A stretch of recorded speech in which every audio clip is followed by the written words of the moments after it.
하나님이신 말씀이 육신을 입고 오신 분이 예수님입니다. 그리고 그 예수님은 우리 인간의 모든 죄와 문제를 단번에 그리고 영원히 해결하신 하나님께서 보내신 메시아 그리스도십니다. 우리 죄를 대신 담당하신 십자가 고난과 죽음 그리고 사망 권세를 깨뜨리고 승리하신 부활의 축복을 우리는 집중적으로 누릴 수 있어야 될 것입니다. 자, 우리 주님께서는요 나사로와 마르다와 마리아 두 자매를 무지가 사랑하셨지요. 그런데 나사로가 병들었다는 소식을 들었어요. 그럼에도 불구하고 이틀이나 더 지체하신 우리 주님께서 나사로의 죽음을 아셨어요. 그런데 주님께서는요 그 죽음을 잠들었다 그렇게 말씀하십니다. 그리고 제자들에게 깨우러 가자고 앞장서서 베다니로 향하셨지요. 그래서 우리 주님께서는요 나사로의 무덤에서 마리아와 함께한 유대인들이 슬피 우는 걸 보시고는요 심령에 비통히 여기셨습니다. 불쌍히 여기시면서 눈물을 흘리는 모습이 33절과 35절에 나오고 있습니다. 우리 주님께서는 죽은 나사로를 잠에서 깨우듯이 살리러 오셨는데 사람은 모두가 어떻게 생각합니까? 37절에 보세요. 맹인의 눈을 뜨게 하니까 그 사람을 죽지 않게 할 수 없었더냐? 이건 아주 빈정거린 거죠. 이제 늦었다는 겁니다. 죽기 전이라면 혹시 몰라도 이미 죽었는데 뭘 어떻게 할 수 있겠냐? 아니 죽은 지 나흘이나 돼서 냄새가 나는데 소용이 없다. 이제 끝났다는 그런 분위기입니다. 자, 그런데 이걸 아신 우리 주님께서는요 속으로 다시 비통해 하셨습니다. 그런데 우리 주님의 비통함과 불쌍히 여기심 그리고 또다시 비통해 하시면요 무엇 때문입니까? 나사로의 죽음 때문입니까? 아니거든요. 여러분 우리 주님께 나사로의 죽음은 전혀 문제가 되지 않습니다. 문제는 뭐냐? 죽음을 앞에 둔 두 자매와 그리고 유대인들의 생각과 말이었습니다. 죽음 앞에 드러난 그들의 믿음의 실체가 문제였다 그 말입니다. 우리 주님께서는요 평소에는 감추어졌던 사람들의 믿음이 죽음 앞에 너무나 적나라하게 드러나는 이 불신앙을 보고는요 너무나 불쌍히 여기고 비통해 하신 것입니다. 우리도 그렇거든요. 평소에는 아무런 문제가 없어요. 그래서 하나님께 믿음으로 기도도 하고 주신 은혜에 대해서 감사도 하고 찬양도 하는데 문제가 딱 닥치거나 문제 해결이 어렵거나 지체되면 사람이 달라집니다. 믿음과 감사는 사라지고 원망과 불신앙이 치밀어 오는 경우가 많거든요. 평소에 그 은혜와 믿음은 온데간데 없습니다. 심지어 내 자신의 의심과 회의로 다른 사람에게 불신앙을 전념시키는 아주 악한 짓도 태어나게 하는 경우가 많거든요. 이건 교회 바깥의 얘기가 아니고 교회 안의 얘기일 수 있습니다. 자, 우리 주님께서는 지금 그런 모습을 나사로의 무덤 앞에 선 사람들에게서 보셨어요. 그래서 비통해 하신 겁니다.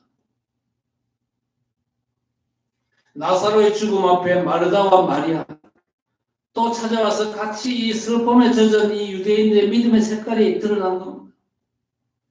평소에는 드러나지 않는 것들이 문제는 사건 또 위기 앞에서 숨김없이 나타난 것입니다.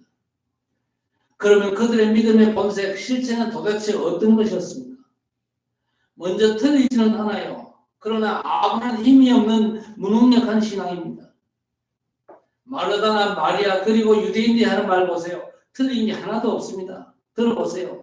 마르다나 마리아가 똑같이 우리 주님께 던진 첫마디가 뭐였습니까? 21절과 32절에 주께서 여기 계셨더라면 내 오라버니가 죽지 아니하였겠나이다. 주님이 계셨으면 병 낫게 하셨을 것이다. 이 말은요 주님을 신뢰한다는 말 아닙니까? 특히 우리 주님과 주고받는 대화를 한번 보세요. 더 그렇거든요. 22절에 이제라도 주님께서 하나님께 구하면 주실 줄 믿습니다. 마르다가 이 말 하니까요 우리 주님께서 뭐라고 그랬습니까? 23절에 내 오라비가 다시 살아나리라 그랬습니다. 그러니까 마르다는요 뭐라고 대답을 합니까? 24절에 마지막 날 구할 때는 다시 살 줄을 내가 압니다. 그렇게 대답을 했어요. 아니 하나님께서 무엇이든지 주님께 구할 주실 것을 안다 그렇게 말했잖아요. 그래서 우리 주님께서 죽은 나사로가 다시 살아날 것이고 내가 살리러 왔다는데 마르다는 마지막에 살 줄을 압니다. 그렇게 동문서답을 한 거죠.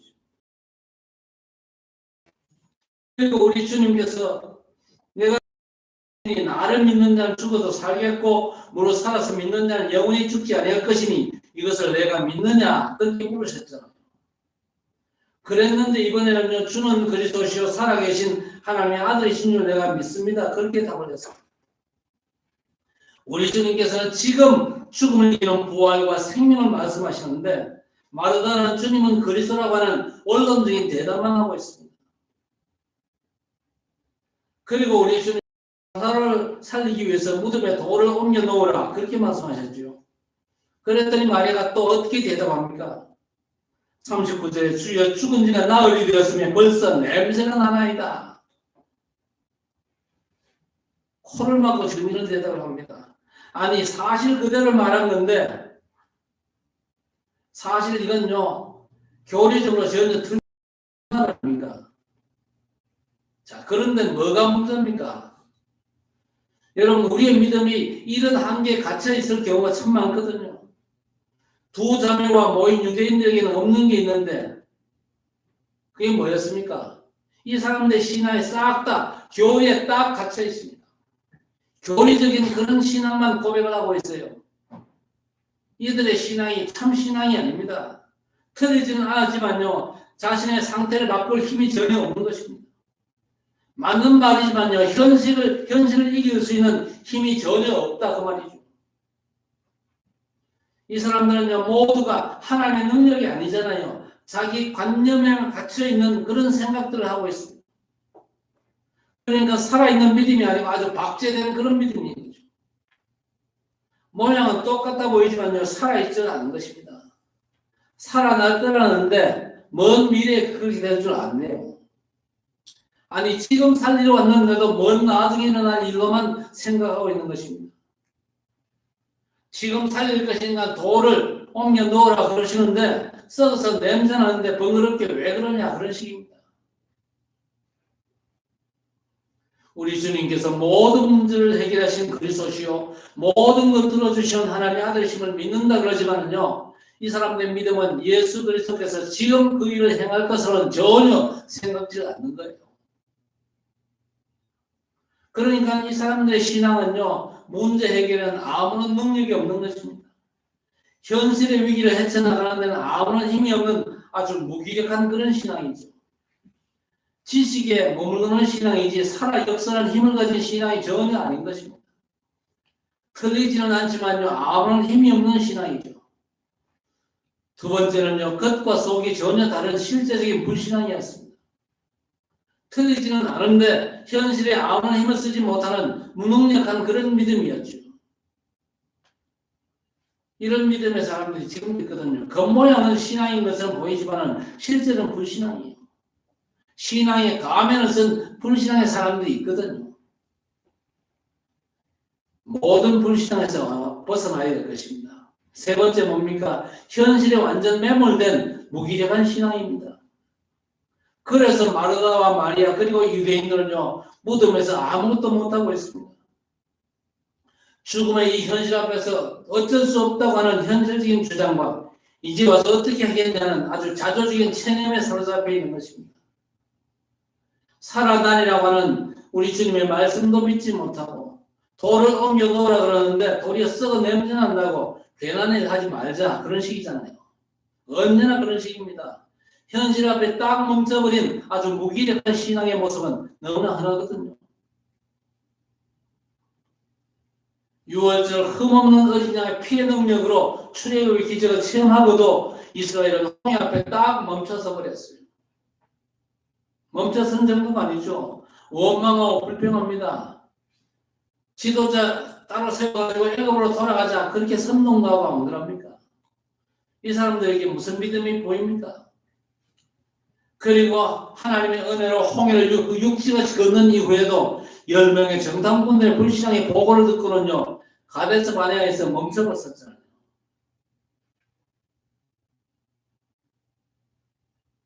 정탐꾼의 보고가 완전 100% 맞는 보고입니까? 겉보기는 맞는 보고지만요, 거기는 중요한 게 빠졌습니다. 하나님의 절대 약속이 빠져버렸잖아요. 하나님은요, 벌써부터 이스라엘 백성들을 출애굽시켜가지고 가나안 땅으로 인도하시겠다. 가나안 땅으로 반드시 드리겠다고 약속하셨어요. 그 전능하신 창조주 하나님의 절대 약속은 어디 갔습니까? 여러분, 오늘 이 두 자매와 유대인들의 이 불신앙의 모습이 나하고 전혀 상관없다, 그렇게 장담할 수 있습니까? 우리가 이런 모습이 있다면요, 이런 불신앙의 모습에서 빠져나와야 될 것입니다. 가나안 정복이 마무리될 점에 보세요. 더 이상 힘들게 싸우지 말고 이 정도서 끝내자 하는 안일함으로 아주 견고한 저 아낙산지 앞에서 머뭇거렸습니다. 그러니까 나이 80이 넘은 갈렙이 나서잖아요.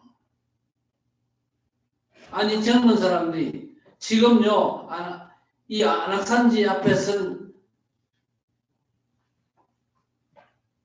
이스라엘 백성들은요, 거의 대부분이 광야길에서 태어난 사람들, 그러니까 젊은 사람들이죠. 젊은 사람들이 지금요, 노인 갈렙보다 못해요. 자, 이스라엘 백성들 항상 늘 이런 식이었습니다. 자, 그렇다면 예수님의 제자들은 어땠습니까? 제자들도 마찬가지였죠. 우리 주님께서 말씀 듣기 위해서 몰려든 무리를 보고 뭐라고 그랬습니까? 제자들 보고 너희가 먹을 것을 주라, 그렇게 하셨잖아요.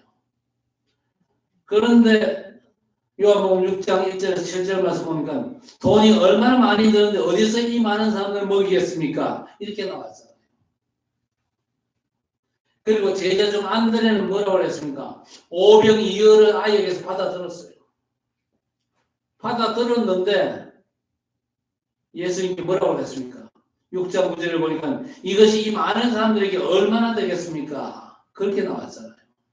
사실 오병이어 그는요, 어린아이가 한 끼 먹을 수 있는 식사 분량밖에 되지 않습니다. 그러니까 그게 이 많은 사람들에게 어떻게 감당이 되겠습니까? 그런 소리 아니겠습니까? 그러니까 제자들 그 누구도 그리스도께서 행하시는 믿음의 역사를 전혀 믿지 않고 있다는 것입니다.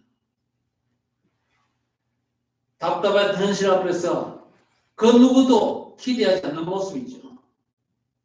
먹는 걸로도 그러한데 지금 죽음 앞에서 뭘 기대합니까? 그러니 아무것도 믿지 않고 아무것도 하지 않으려고 하는 것입니다. 그러니까 두 자매나 오늘 유대인들 모두가 현실 앞에 아주 무기력한 신앙의 모습이죠. 이런 모습을 보일 때가 참 많습니다. 그때는 하나님의 사인을 잘 읽어야 됩니다. 절대 절망의 상황 속에서 절대 가능의 축복을 기대하면서 하나님 앞에 서야 될 것입니다. 성삼위 하나님은 전혀 그렇지 않거든요. 그분은 지금도 살아 역사하시는 분입니다. 우리 하나님께서는 어떤 현실 앞에도 절대 이들의 모습과는 같지 않죠.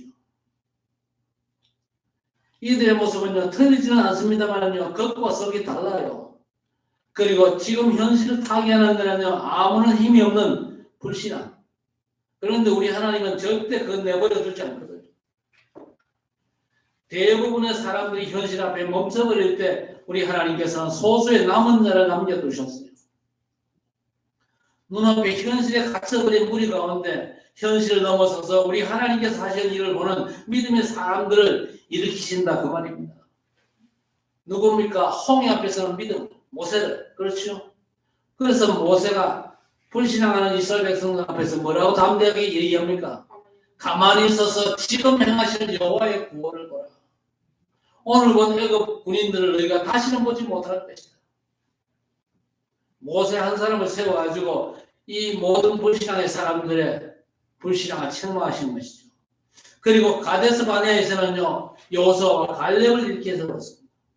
그래서 멈춰버린 이 불신앙을, 백성들의 불신앙을 깨뜨리신 겁니다. 그리고 아낙산지 앞에서는요, 40년 동안 언약 붙잡은 갈렙을 다시 세워가지고 가나안을 정복케 하신 것입니다. 지금도 성삼위 하나님께서는 예수 그리스도 안에서 성령으로 역사하시면서 꽉 막힌 현실 앞에 멈춰선 불신앙의 벽들을 무너뜨리시는 줄 믿습니다. 여러분이 그 주역 되시기를 바랍니다.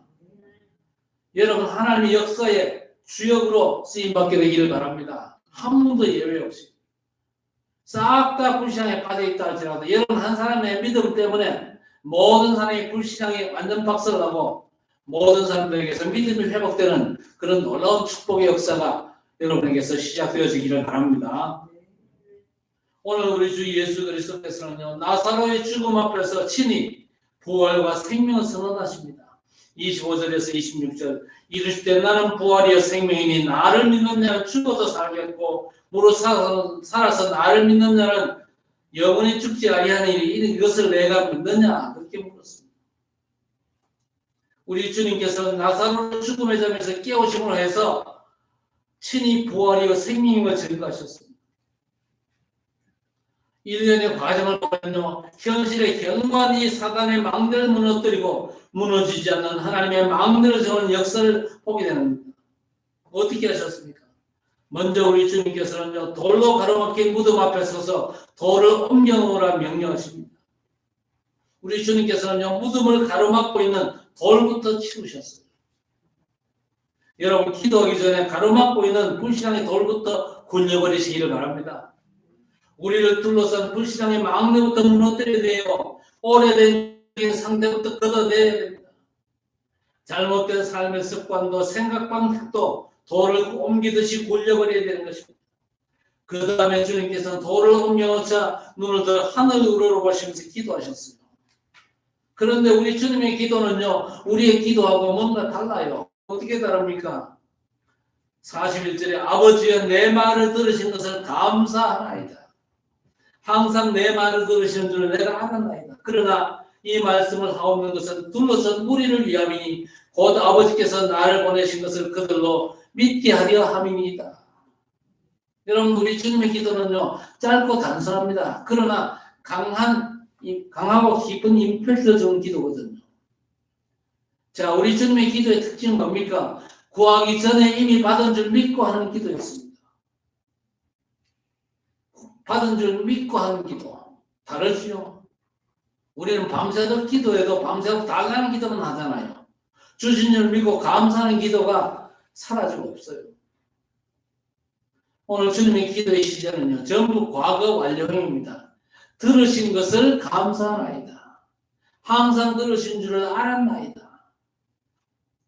우리 주님께서는요 구하기도 전에 미리 받은 겁니다. 요한일서 5장 14절 15절 그를 향하여 우리의 가진 바 담대함은 이것이니 그의 뜻대로 무엇을 구하면 들으시리라. 우리가 무엇이든지 구하는 바를 들으신 줄 안즉 우리가 그에게 구한 그것을 얻은 줄을 또한 아느니라 했습니다. 주님께서는요 하나님께서 들으신 줄 알기 때문에 문제가 해결되기 전에 먼저 감사하셨어요. 주님의 기도는 언제나 선감사 후 응답이었습니다. 우리는요 선응답 후에 감사도 할까 말까. 그렇죠. 주님은 먼저 감사부터 하셨는데 이게 바로 주님의 기도 언어였습니다. 여러분 기도 언어를 바꾸시길 바랍니다. 달라고 땡깡만 부리지 말고 이미 주신 줄 믿습니다. 주신 걸 발견 못했는데 내 눈 열어서 주신 걸 발견케 하옵소서. 그렇게 기도하시길 바랍니다. 그리고 우리 주님의 기도는요 다른 사람을 하여금 예수가 그리스도심을 믿게 하는 기도였습니다. 그렇죠. 우리를 위함이다 그랬습니다. 아버지께서 나를 보내신 것은 그들도 믿게 하려 함이니이다 그랬습니다.